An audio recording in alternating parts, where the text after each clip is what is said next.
Bonjour, je suis très heureux de vous retrouver pour la mini-méditation du mercredi de l'Institut biblique de Bruxelles. Ça y est, on arrive à la fin de notre survol du livre de Job et avant d'y venir, je vous pose une question. Quand vous êtes confronté au malheur et que vous êtes tout déstabilisé et agité et effrayé, quel genre d'informations pourrait vous apaiser ? Je vous rappelle que Job, c'est un personnage de l'Antiquité qui était extrêmement intègre et qui en même temps a extrêmement souffert. Job croit à la souveraineté de Dieu et il est plongé dans une grande perplexité parce qu'il a l'impression que Dieu le traite injustement. Et maintenant, au chapitre 38 à 41, Dieu lui-même, enfin, va prendre la parole. Et ce qui est vraiment frappant, c'est qu'on a une communication verbale, surnaturelle, spéciale de Dieu, mais pour autant, Dieu ne va quand même pas révéler à Job les enjeux spirituels cachés de ses souffrances, des enjeux que nous, on connaît grâce au prologue. Dieu va plutôt déployer la grandeur de ses œuvres sous les yeux de Job. Dieu est en train de dire à Job tout simplement que lui, Dieu, sait tout, décide tout, dirige tout, juge tout dans un monde qui nous dépasse complètement.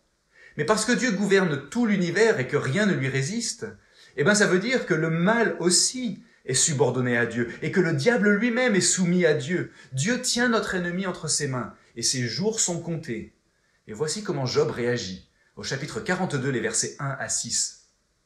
Job répondit à l'Éternel, « Je reconnais que tu peux tout et qu'aucune réflexion n'est inaccessible pour toi. » Et un peu plus loin, « Oui, j'ai fait part sans les comprendre de merveilles qui me dépassent et que je ne connaissais pas. » Et encore un peu plus loin, « Mon oreille avait entendu parler de toi, mais maintenant mon œil t'a vu. C'est pourquoi je me condamne et je me repens sur la poussière et sur la cendre. » Mes amis, si on est perplexe, déstabilisé, agité, effrayé devant le malheur qui survient ici-bas, c'est pas parce qu'il manquerait quelque chose à la compétence de Dieu, mais c'est parce qu'il manque quelque chose à notre foi.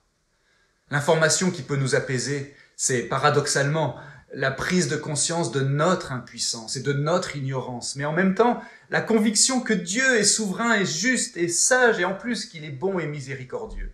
Cette bonté et cette miséricorde de Dieu nous sont illustrés en fait par l'épilogue du livre de Job dans la suite et la fin du chapitre 42 où Dieu approuve Job, le relève et le console parfaitement. Jean Calvin dit que ce tableau idyllique de la fin de l'histoire de Job, c'est comme un mémorial de la grâce de Dieu, c'est-à-dire un genre de monument, une statue, un dessin, un film, une symphonie qui nous parle ostensiblement de ce que Dieu destine en fait à tous ceux qui placent leur confiance en lui. Si c'est notre cas, si on place notre confiance en ce Dieu bon et miséricordieux qui a envoyé Jésus-Christ mourir et ressusciter pour notre délivrance, alors à notre tour, on sera approuvé par Dieu au dernier jour. On sera pleinement consolé de toutes nos souffrances et on sera heureux pour toute l'éternité. Il manque quelque chose à notre foi ici-bas. C'est la raison de notre perplexité dans la souffrance. Mais le jour vient où on verra clairement. En attendant, il nous faut méditer l'Évangile, peut-être pas pour trouver l'explication de nos souffrances, pas pour l'instant, mais au moins pour trouver la paix dans nos souffrances.